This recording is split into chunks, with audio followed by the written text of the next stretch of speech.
CPI Maoist party కేంద్ర committee ప్రధాన కార్యదర్శి నంబాల కేశవరావు ఎన్కౌంటర్లో మరణించడంతో తదుపరి సారథి ఎవరన్న ఆసక్తి సర్వత్రా ఏర్పడింది. కేంద్ర కమిటీలోని 17 మంది సభ్యుల్లో ఎవరు దళపతి కానున్నారు? బెంగాల్కు చెందిన రాజానా లేక తెలంగాణలోని ఉమ్మడి కరీంనగర్ జిల్లాకు చెందిన మల్లోజుల వేణుగోపాల్కు అవకాశం దక్కుతుందా అన్న చర్చ జరుగుతోంది. వేణుగోపాల్ ప్రస్తుతం పోలిట్ బ్యూరో సభ్యుడిగా ఉన్నారు. దండకారణ్యలో కీలక బాధ్యతలు చూస్తున్నారు. కేంద్ర కమిటీ అధికార ప్రతినిధిగాను వ్యవహరిస్తున్నారు. వీరిద్దరిలోనే ఒకరికి అగ్ర పదవి లభించే అవకాశం ఉందని తెలుస్తోంది. మరోవైపు గతంలో పనిచేసిన గణపతి అలియాస్ ముప్పాళ్ల లక్ష్మణరావుకు అప్పగిస్తారా అన్న చర్చ కూడా నడుస్తోంది.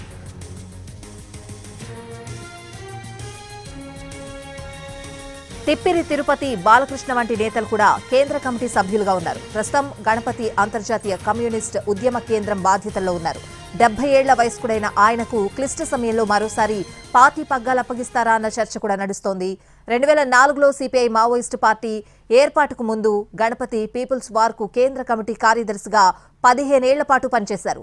పీపుల్స్ వార్ ఎంసీసీ విలీనమై మావోయిస్టు పార్టీ ఆవిర్భవించిన తర్వాత 2004 నుంచి 2018 వరకు ఆయన ఆ పార్టీ ప్రధాన కార్యదర్శిగా పనిచేశారు.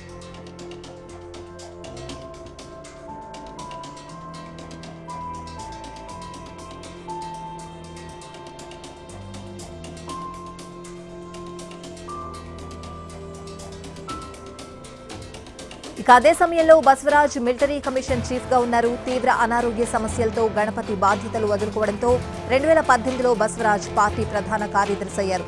మిలిటరీ కమిషన్ ఇన్ఛార్జ్ గాను ఆయనే ఉన్నట్లు తెలిసింది. ఇప్పుడు ఎన్కౌంటర్లో ఆయన మరణించడంతో 2 పదవులు ఖాళీ అయినట్లయింది.